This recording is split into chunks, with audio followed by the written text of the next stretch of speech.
Hi, everybody. It's Eric Murray from the sugarhuddle.com. Every single week, I'm going to do some fantasy football predictions, what I call studs, duds, and sleepers. You see them kind of all over the internet, so I'm going to do my own. So anyways, for week one, here we go. I'm just going to go on down the line. I'm going to talk about the studs, and then I'll kind of break them down for you.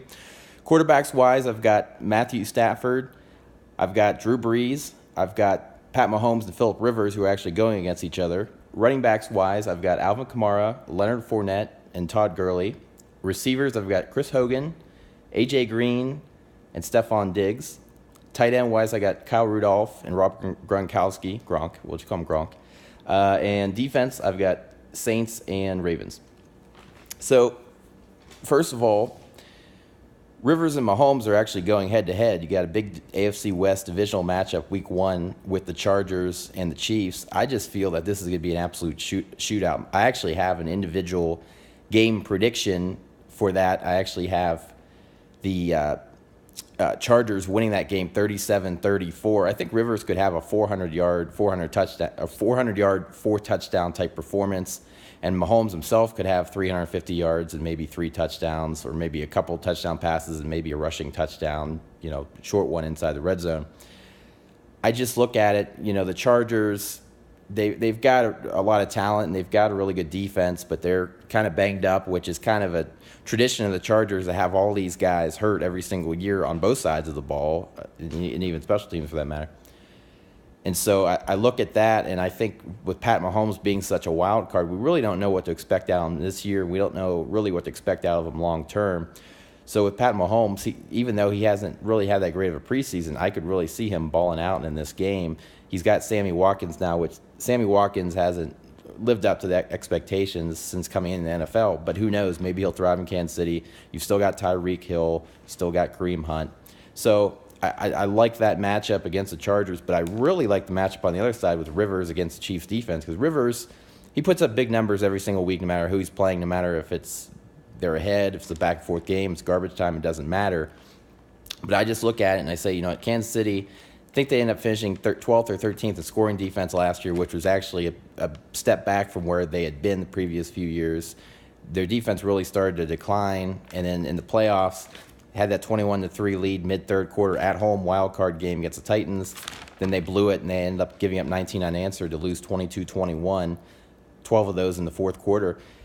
I just look at the Chiefs. I think they're going to have a big step back on defense this year, especially their secondary. They lost 5 of their top 6 corners, which includes Marcus Peters, the all-pro, who obviously they traded to the Rams in the offseason. So they've got nobody back there.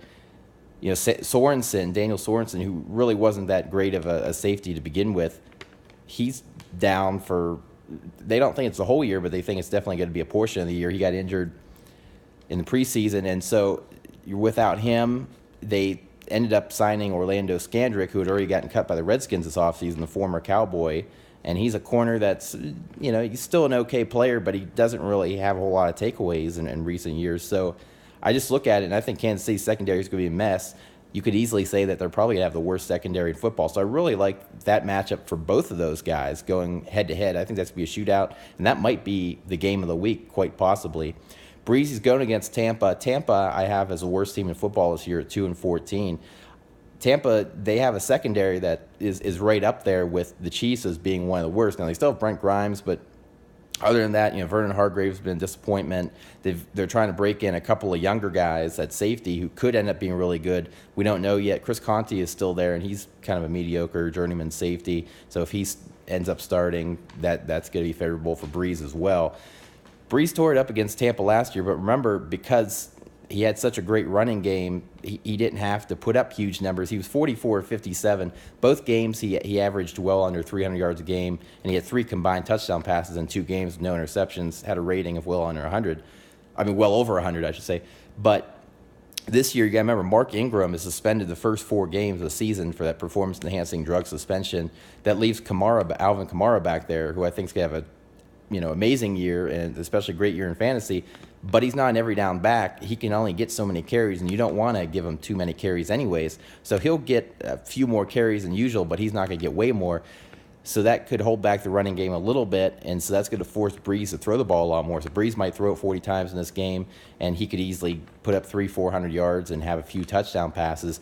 So I really like that matchup going against the Bucs. Now, of course, to the Bucs' credit, they spent a lot of money on their defensive line this offseason, brought in a whole bunch of guys. They traded for Jason Pierre-Paul, JPP. They brought in Bo Allen from the Eagles. They brought in Vinny Curry from the Eagles. So they really did. And then, of course, Vita Vea, the nose tackle from Washington, they drafted him. I believe that was 12th overall, I want to say. Anyways, wherever it ended up being. So they did bolster their defensive line. That could hurt the Saint running game. But if Breeze gets enough protection, he's going to have a chance to really tear it up against that Bucs secondary. So I really like that. And then Stafford, remember, that's the early Monday night game in Detroit, is the Lions against the Jets. That's, I think, a 7:10 start on the East Coast. 10:20, the late game, by the way, is the Rams at the Raiders. But at any rate, the Jets on Monday night, they have some pretty good individual talent. Leonard Williams, Jamal Adams, and we've got a couple other decent players. But as a unit, and especially when you talk about the depth, the Jets are lacking a lot of talent on both sides of the football. And so they're still trying to bolster that depth on defense, and that's going to be favorable for Stafford, because Detroit's they're trying to transition into running the ball more, but there's still kind of a work in progress there. So Stafford's still going to throw it a lot, and just like Rivers, it's kind of like the NFC's version of Phillip Rivers, where he can pretty much put up big numbers against everybody, win or lose, blowout or not. So I expect him to put up big numbers. I expect that game to be a shootout as well, by the way. And so I look at that and I say, you know what? Jets don't really have great depth on defense. And remember, their pass rush is kind of like non-existent. So he's going to have all the time in the world to throw. And even if he has troubles against their secondary, he's still going to have a lot of time to throw. So eventually he'll have success, even if he doesn't get off to a great start. So I think he'll have overall he'll have a lot of success and have a terrific game for them. Running backs wise, Kamara, I'm going to mention the Saints a few times here. Obviously, you don't want to put all these guys on your team all at once, or draft all these guys if whenever you had your draft. But Kamara, he might only have like 75, 80 rushing yards against the Bucs, but I could see him having just as many receiving yards, because the Bucs, they're going to be keying on some of these Saint receivers. The Saints have so many weapons, and he'll probably sneak out of the backfield, catch some swing passes if the Bucs get a good pass rush. Probably have some wheel routes as well. So I really like that matchup for him. He could have 150, 160 total yards of offense, and he could end up having 2 or 3 touchdowns, possibly all of them receiving on short red zone type touchdowns. So I really like that for him. A couple other guys I have here, Fournette and Gurley. Leonard Fournette is playing the Giants. Giants had a defense that was outside the top 20 last year. They're transitioning to a 3-4 new scheme, new head coach, who's obviously an offensive-minded guy, in Pat Shurmur.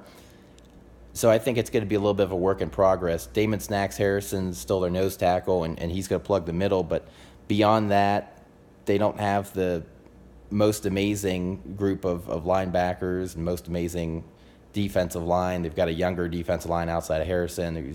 They're still somewhat unproven. So I look at that, and Jacksonville, I think, is really going to have a heavy dose of Fournette. No surprise, because they're a run-first team.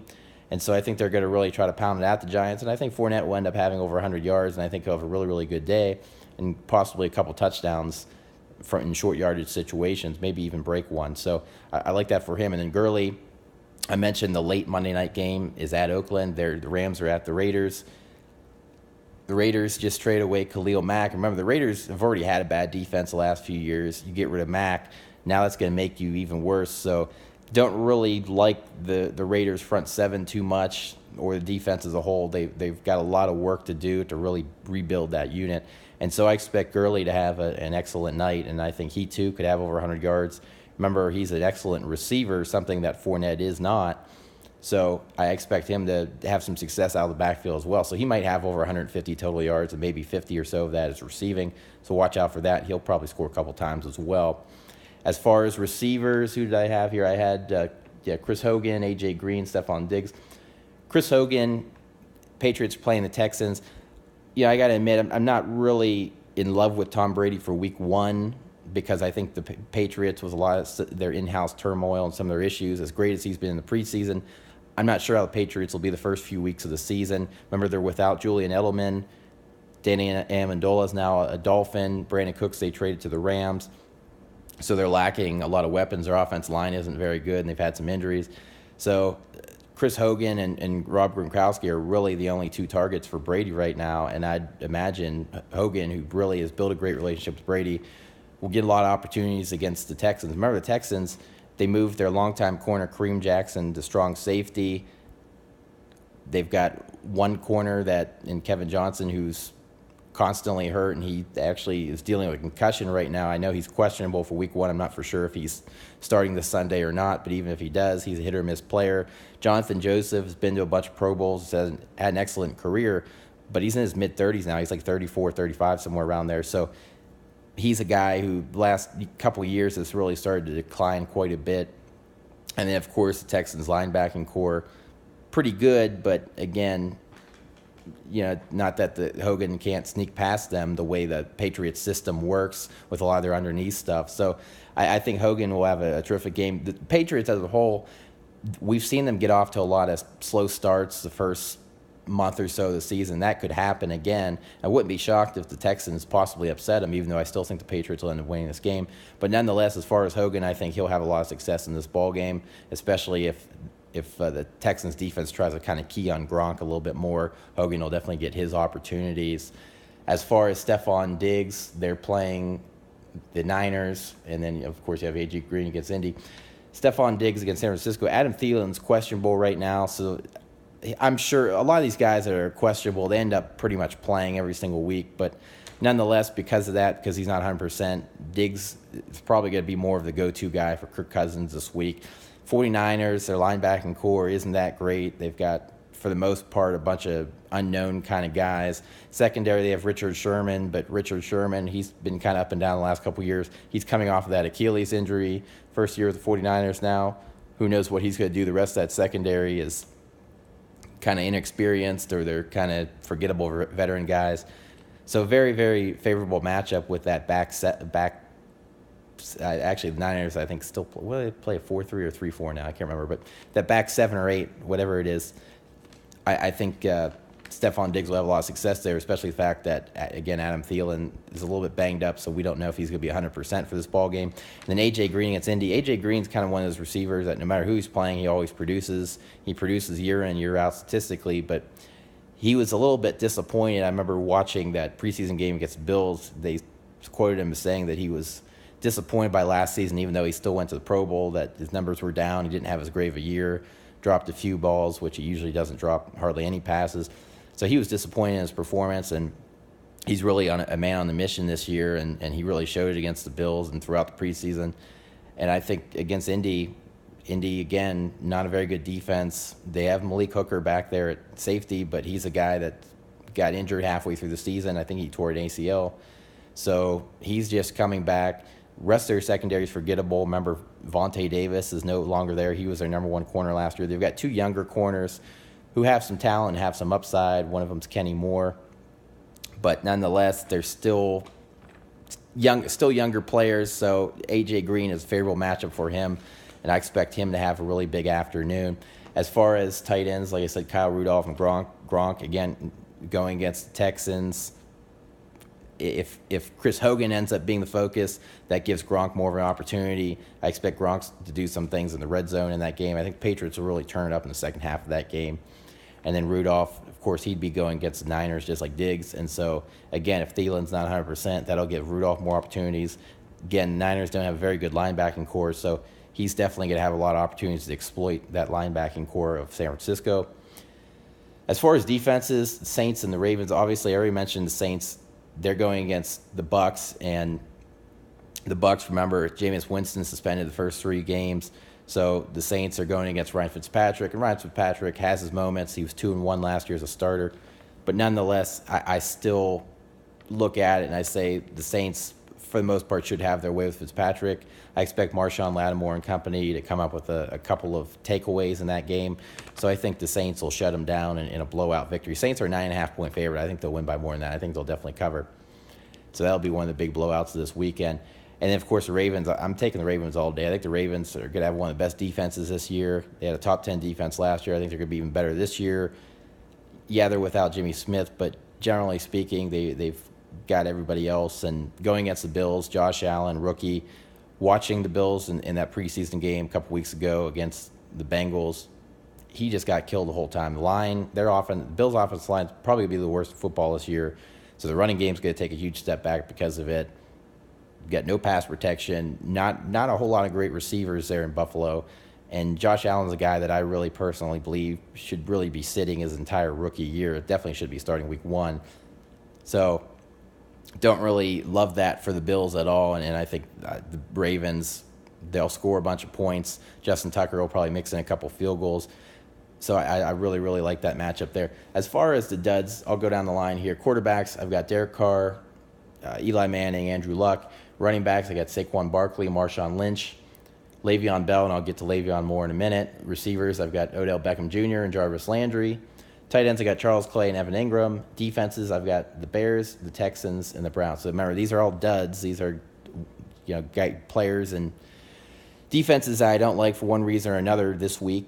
As far as the quarterbacks, Derek Carr going against the Rams. Remember, loaded defense. They've got Ndamukong Suh and Aaron Donald, defensive tackles. They've got Marcus Peters now at corner. They've also got Aqib Talib, and Aqib Talib's getting older, so he could decline, but could end up having a really, really good year. Eli Manning, again, going against the Jaguars. Jaguars, loaded defense. They call them Saxonville for a reason. That secondary, Jalen Ramsey, and they got Barry Church, Deshaun Gibson, A.J. Bouye, pretty loaded there. I don't expect Eli to have a real great day.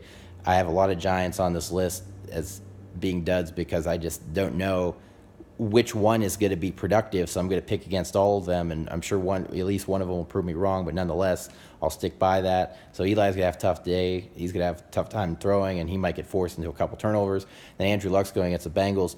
Bengals, another team with a ferocious defensive line. For anybody who watched the highlights or actually saw the dress rehearsal preseason week 3 game that the Colts had against the 49ers, again, the 49ers don't have that great of a defense. They don't have a whole lot of depth, a whole lot of talent. And yet, they absolutely killed the Colts as far as pass rush. Andrew Luck didn't have a whole lot of time to throw. He still had a terrific game, but he didn't have a whole lot of time to throw. Got hit a lot, which isn't very good. They couldn't run the ball at all, and I expect that to be the same case against the Bengals.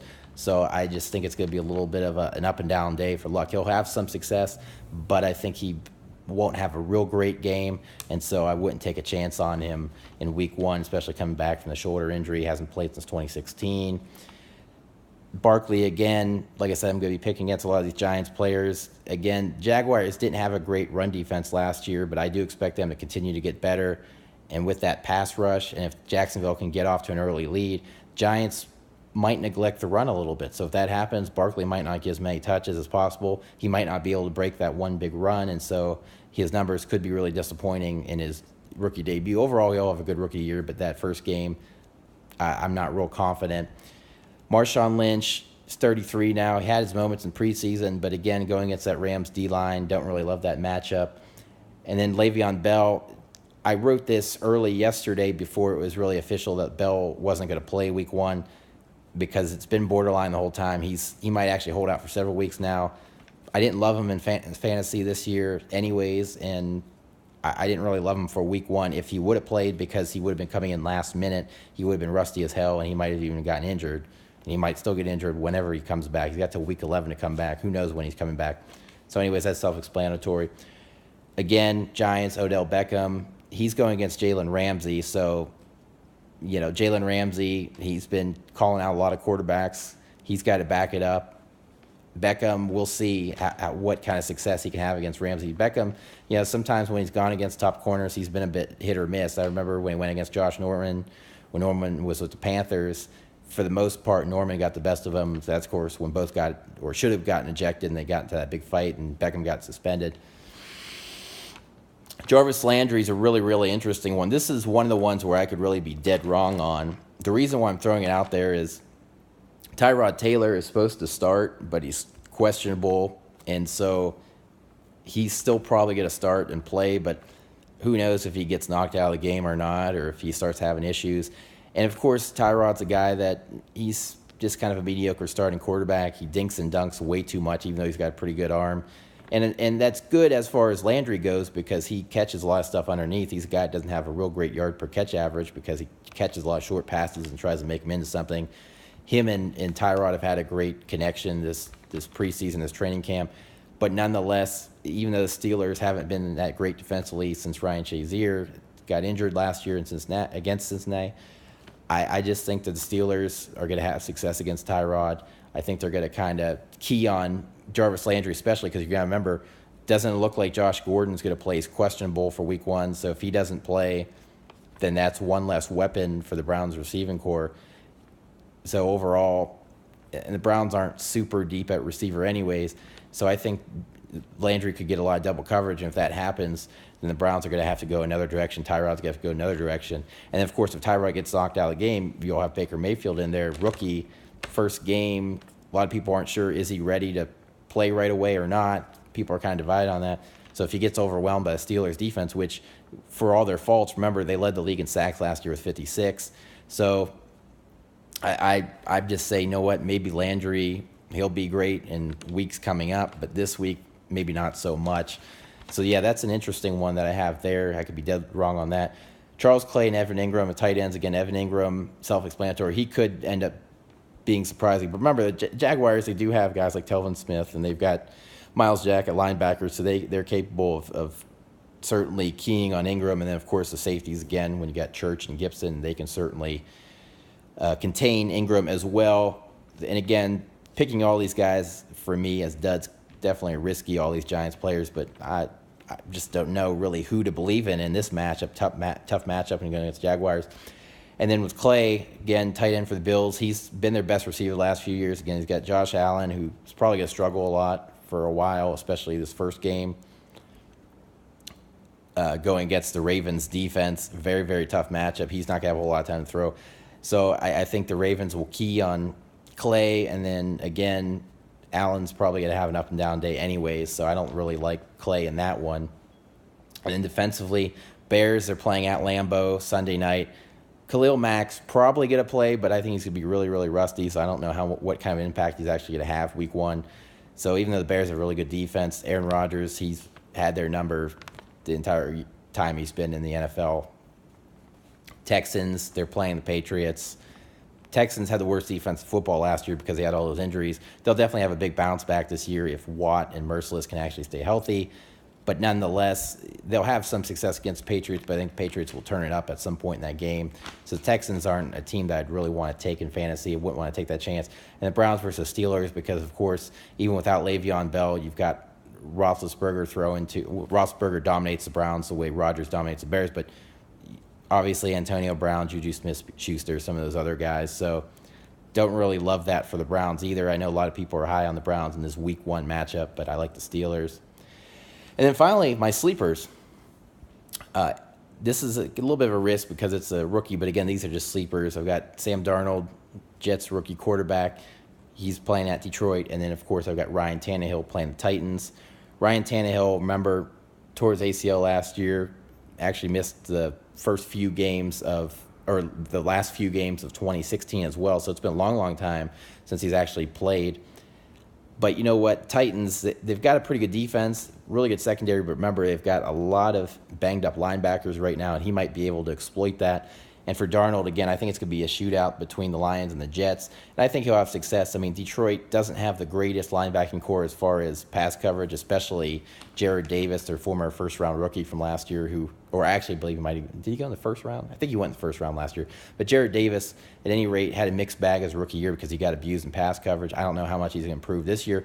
So I think Darnold will have some success there, and he could end up having a really big game. So he could be a sleeper, and the same with Tannehill. Running backs, speaking of Miami, Drake going against the Titans. Frank Gore's, for now, technically the projected starter, but Kenyon Drake should get just as many carries, if not more, throughout the year. And I think Drake definitely has a chance to have a really good game against the Titans. Titans have a good defensive line, but again, that linebacking core, if he gets to the second level, watch out. James Conner, the Steeler backup running back, is now the Steeler starter, could be the Steeler starter for many, many weeks now. Going against a Browns team that has a pretty good front seven, but if the Browns put a big emphasis on trying to stop some of these receivers, maybe the pass sets up the run for the Steelers this week, and then Connor's able to have some success. He hasn't been much of a pass catcher, so again, he's going to have to get it done on the ground. Maybe he has a couple of goal line touchdown runs. You never know. We'll see. And finally, I have LeGarrette Blount. I really like his teammate Kerryon Johnson, the second-round pick out of Auburn. I really like him this year in fantasy, but Blunt's a projected starter, and I imagine that Blount, at least early on, is going to get a lot of opportunities. Detroit's still probably not going to run the ball as much as they should, but I do think in this game against the Jets, he'll get some opportunities, short yardage, and especially goal line opportunities. He might have 2 or 3 goal line touchdowns, so I think that's why I really like Blount there. Receiver-wise, I have a couple rookies that are going head-to-head. Christian Kirk of the Cardinals and Trey Quinn of the Redskins. Trey Quinn, SMU, was Mr. Irrelevant, and then Christian Kirk was a second-round pick out of Texas A&M. You know, Christian Kirk, he's going against a Redskin defense that really wasn't that great last year. I think the Redskins are really going to put an emphasis on Larry Fitzgerald. So looking at that, I kind of think that might open up some opportunities for Christian Kirk to make some plays. Remember, no John Brown in Arizona anymore. So Christian Kirk, I think, will have some opportunities in this game no matter who the quarterback is. And for Quinn, the same thing. I think he's a guy that, remember, Josh Doxson is probably going to have to go up against Patrick Peterson. So Quinn will get some opportunities in this game and make some plays. So I really like the matchup for both guys as possible sleepers, and both of them could really surprise in their rookie debuts. Tight end-wise, Eric Ebron, who, of course, now plays for the Colts, and Tyler Eifert, who plays for the Bengals. So this is another head-to-head matchup that I've got. Tyler Eifert, if A.J. Green gets contained a little bit or what have you, even if he has a big game, Tyler Eifert against those Colts linebackers probably has a good opportunity to get a lot of chances and make some plays and maybe even score a couple times in the red zone. He's fully healthy now. 3 years ago, he had that 13-touchdown season where he went to the Pro Bowl. It seems like it's been a while now, but nonetheless, he has an opportunity to really do some things against this Colts defense. And on the other side of it, Ebron, remember the Bengals, their pass coverage as far as their linebacking core is probably be shoddy for a while because remember, Vontaze Burfict is suspended for the first 4 games. Vincent Ray, I know, is questionable for this game. He's been banged up in preseason. So looking at it, I think Eric Ebron, who's built a great relationship with Luck, he has a chance to have a couple red zone touchdowns possibly. The Bengals have made some changes at safety as well. So that could be a pretty good matchup for him. Eric Ebron, he's not dropping balls anymore. Second half of last year, he really broke out, and he's continuing to kind of elevate his game. And finally, defensively, I've got the Panthers. They're hosting the Cowboys, and the Broncos are hosting the Seahawks. Remember, the Cowboys, no Travis Frederick. And we'll see. Their receiving core isn't very good, so that's going to help the Panthers, who don't have a real great secondary. So I think they're going to put a lot of pressure on Dak. They've got a good defensive line. They're probably going to do a good job of holding Ezekiel Elliott to under 100 yards rushing. So I think that could be a good matchup for them. They could have a couple takeaways, and I think that game will be under 20 apiece. I think the first 1 to 20 wins it. I actually have the Cowboys winning that game 17-14, but nonetheless, I think it's going to be a defensive struggle. So both defenses could be pretty good in that one as sleepers. And then as far as the Broncos playing the Seahawks, again, the Broncos are at home, so being at Mile High is a good advantage for them. But remember, Russell Wilson still doesn't have an offense line, still running for his life. I know Rashad Penny is still a little bit banged up. I think he has a finger injury or something, but he came into training camp 16 pounds overweight. So who knows if they're going to have much of a running game this week. Offense line still struggling, and Doug Baldwin is questionable for this game. So I don't know how much success the Seahawks are actually going to have. If they're going to win this game, it's also going to be a defensive struggle. And I think it probably will be a defensive struggle because I don't know what Case Keenum's going to do this year. So anyways, those are my studs, duds, and sleepers for NFL Week 1. Again, I'm going to try to do this every single week, so look for that. And, of course, as always, go to sugarhuddle.com. I'm Eric Murray. Thank you.